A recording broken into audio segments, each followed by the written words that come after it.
basu asangba kona basu asangba awaja meat basu sangba asangba pare tengah-tengah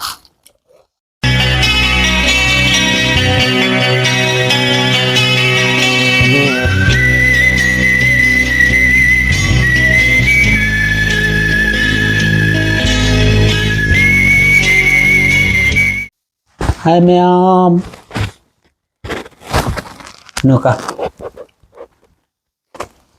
hai miyam morok hanam yesa gige iron basu yam yauri adu kaukha bora ne ngasi je papora mane adagi umurok ci tu sijiga awai jarga mekhai lagi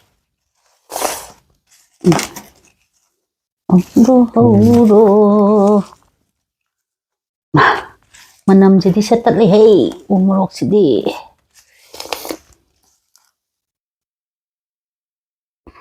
iti wajar tu ma'am wajar je ai mathak khalai ra lo lakke mo aduga taw ge sinami ngonde dar panin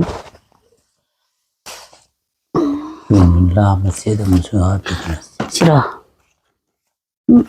ho baini ko bagi su oba duga masana kara hauna na ban thale san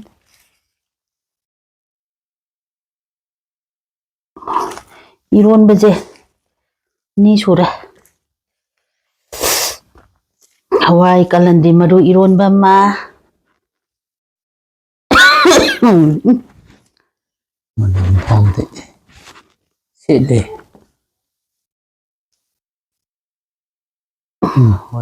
iron ba ni me sa to mandra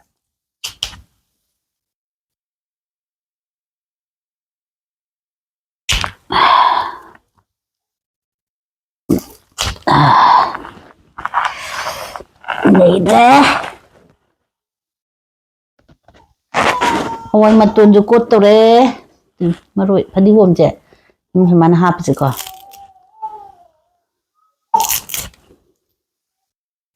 thang je khut dai tare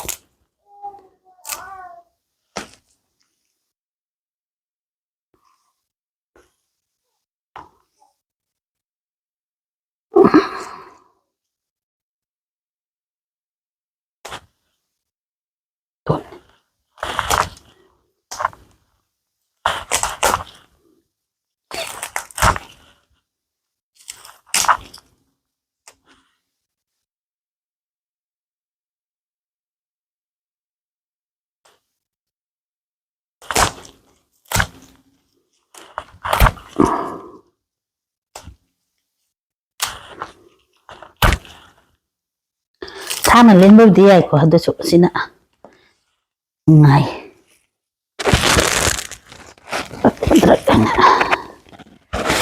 chị Hawai matun ja ko khai ra đâu ni kamela ka bi seo re idaga yen gi kano to kali ja do ha pa dia mai tan anh sẽ lâu gen khalam mane ban mat hindo ki won na khanda nanti net jauram masina ni a kana tawn kan da hai tanaga ai wa khanda khanba myam chaba yana ba isolda patna tawche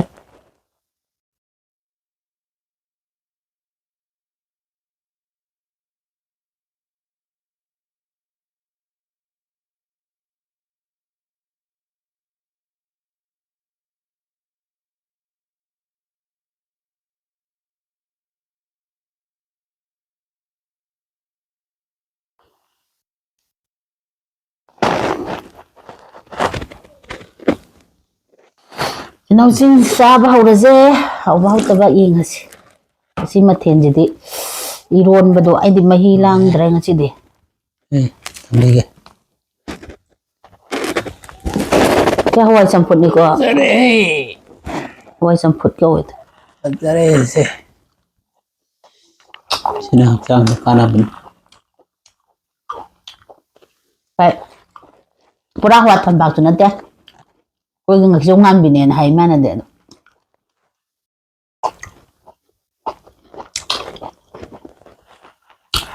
Koukha Bora ne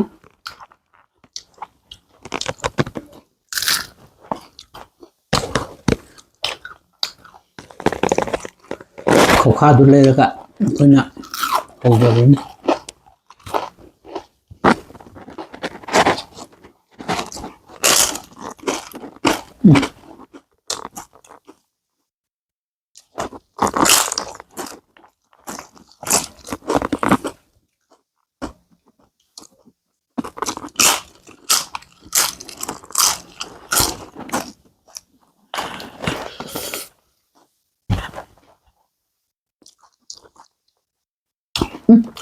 Tôi được đầu giờ biết rồi ạ bóng tài ha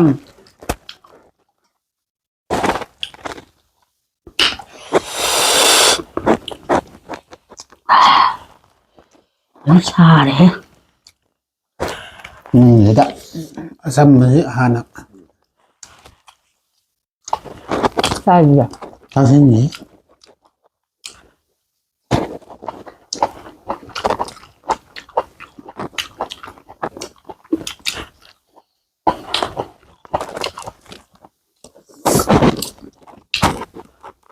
hả bác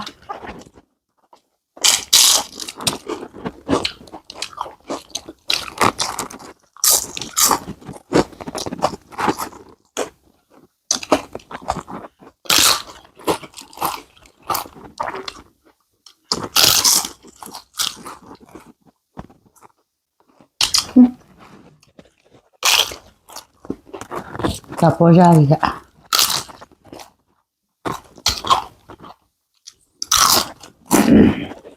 Aku sejuk boleh.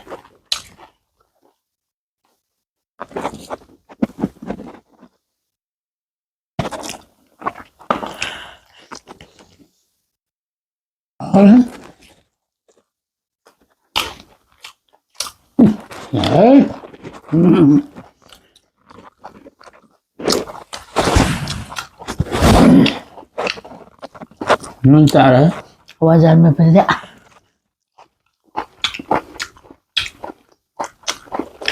हाँ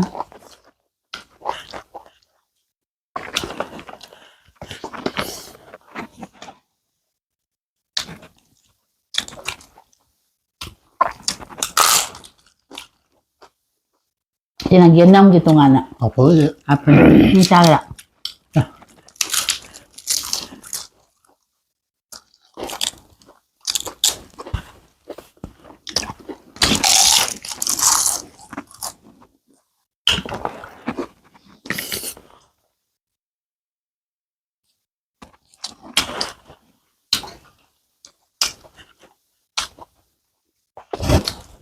Layak pada.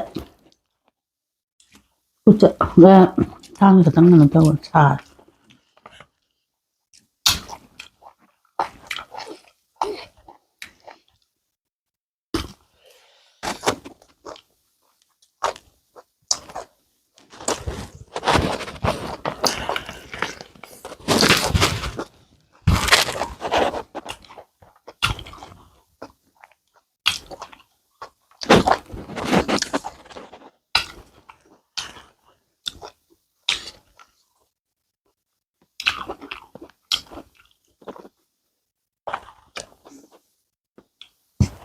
Oh, macam mana? Sini apa je? Tek-tek bawah na. Lihat deh.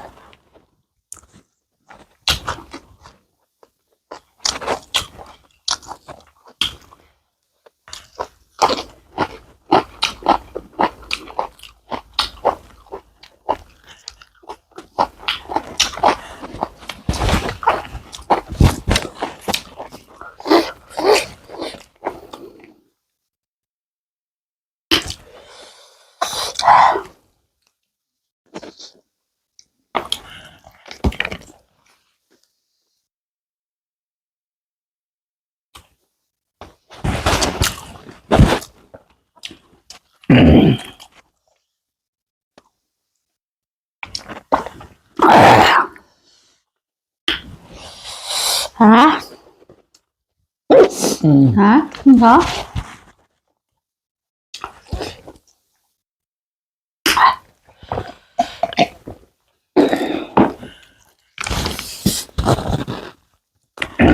Xin hầu ra.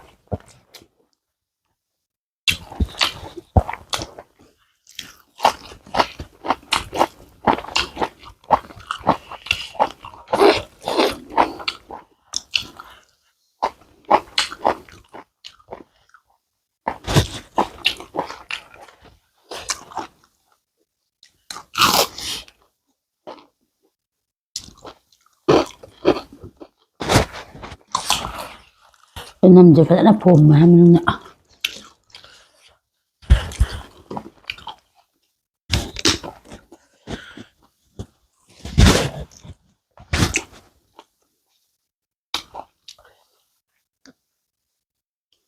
Bà chồng cái tầng ngầu dưới đấy.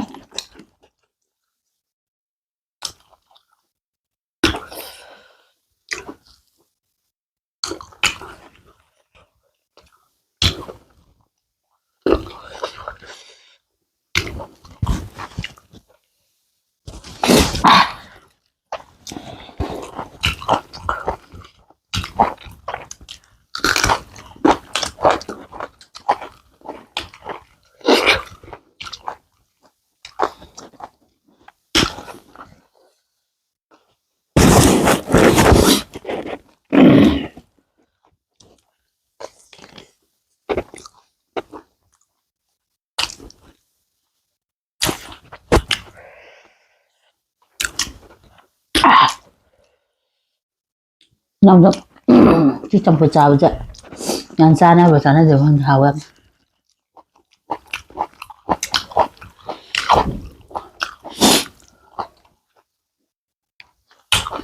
Cho nó phải đi ngay đi vào cha để cả cho phụ lần đấy. Ra.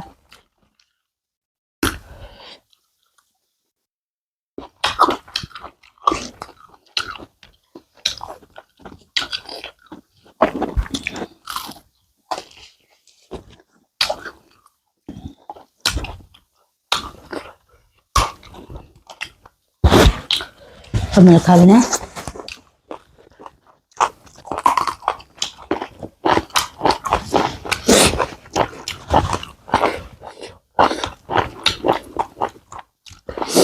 Tiết đâm đà lạ mới nè.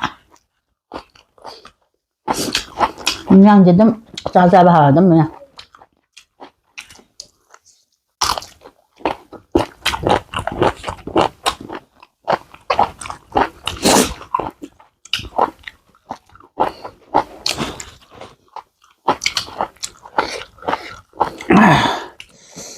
Iron bazu sang ba.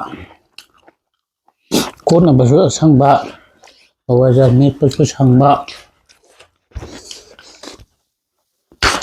Sang bột đen. Tengah. Wala deh sang deh. Manipur sana lepak sang ba kita.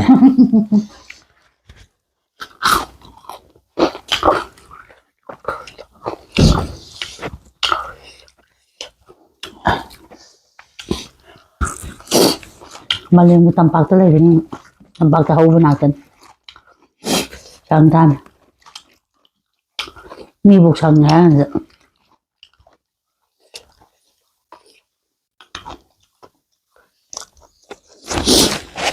Yang sebenarnya ikut sebenarnya kan beje. Ya mau jangan deh. Ini kan betul.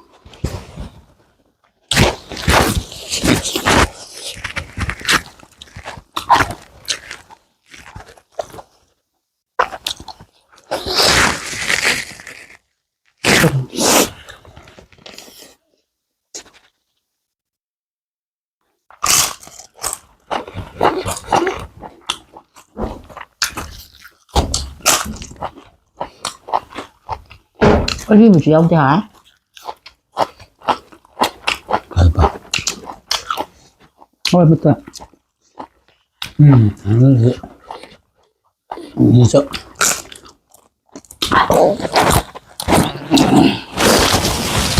Jauh hitam.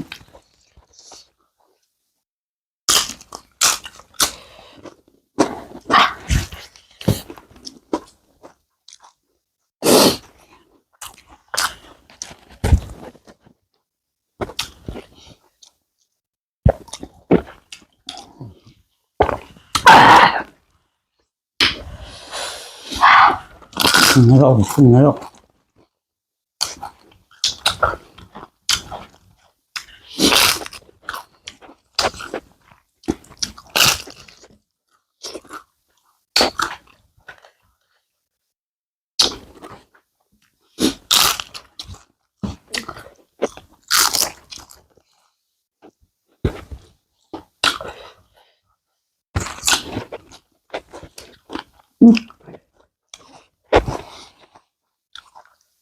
Cái gì nè, cái gì nè.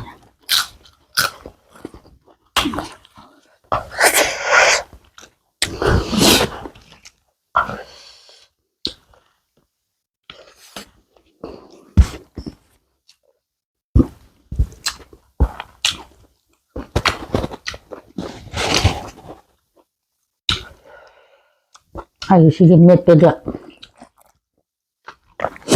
Và beda. Belum beli ada dah. Apa? Belum. Belum beda. Ada.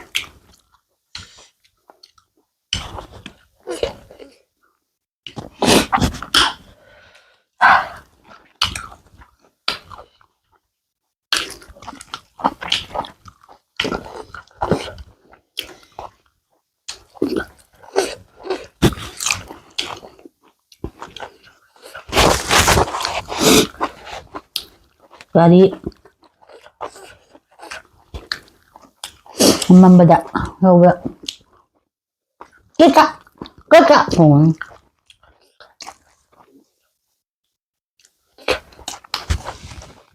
tâm nào với tôi kali.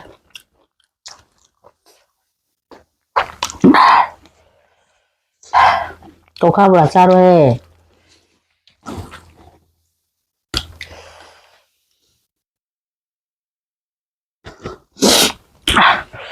Đó mà tôi buat tu dah lah. Ni nak nyala.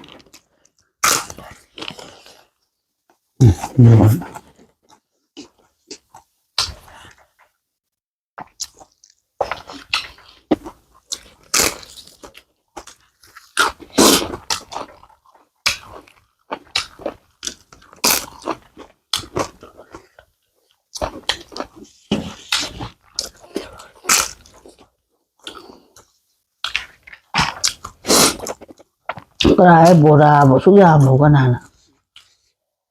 Dạ. Ai thân là dạ đã.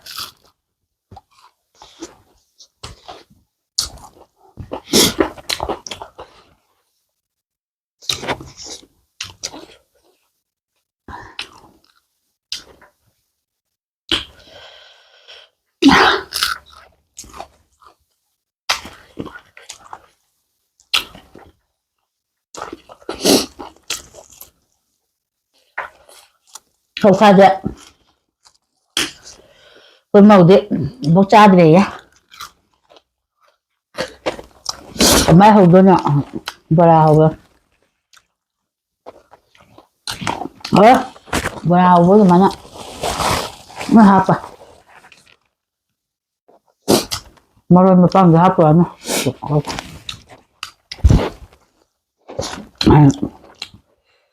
Maron mà con hạp anh đã.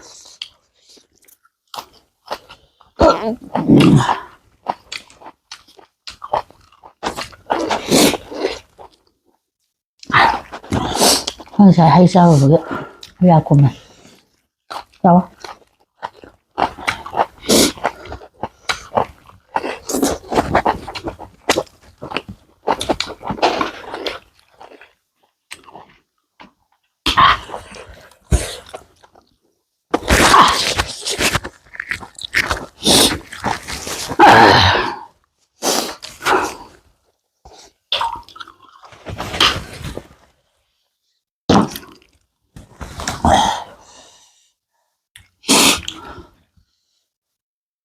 Cùng mà này.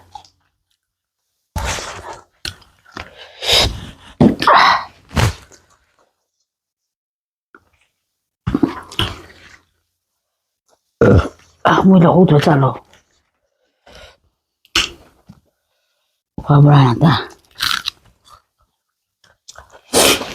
Chào bạn.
Durian dulu isang nggak? Lagi.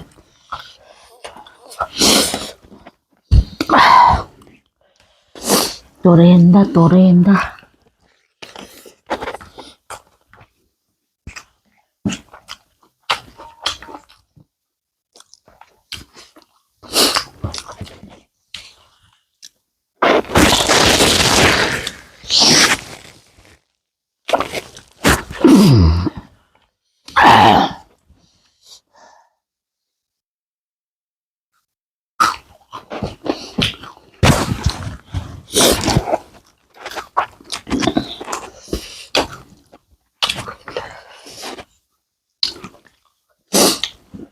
Nasi borak ya sudah. Apa bang? Borak itu.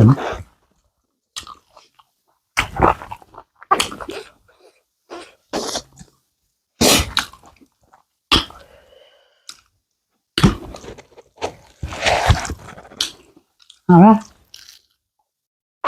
Koukha Bora.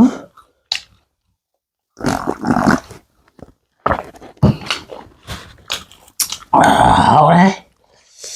What is it?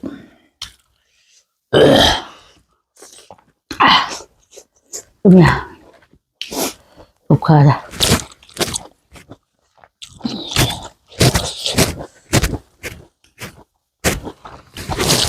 Dah. Sudah dah.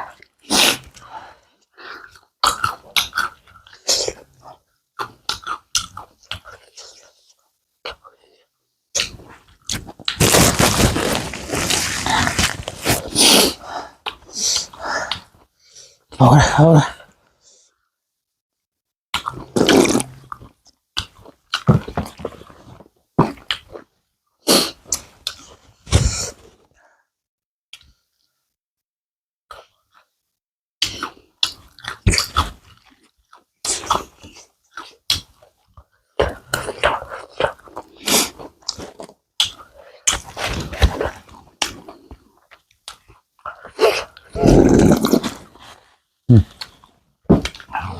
Oh.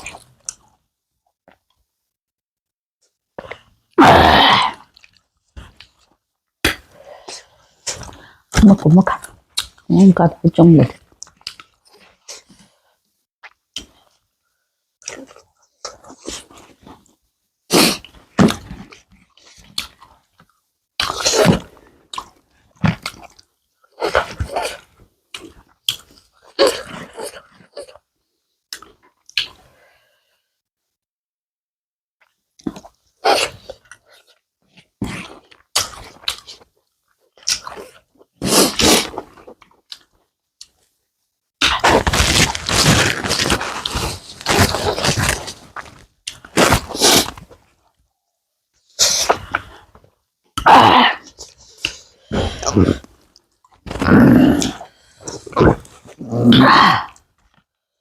Nah, jangan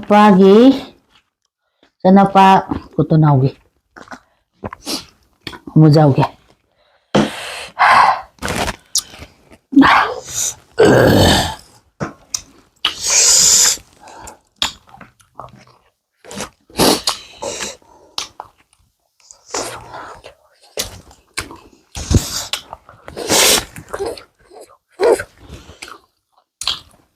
hết rồi. 똑같.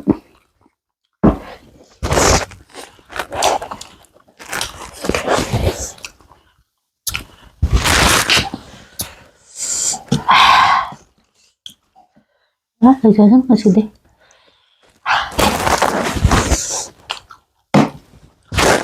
뭐라도 하면 된다 쳐라.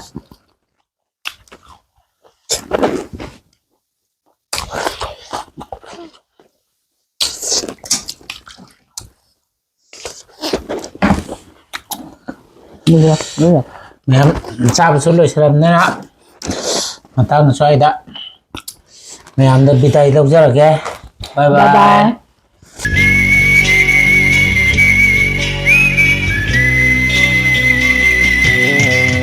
Mai con lên lời ca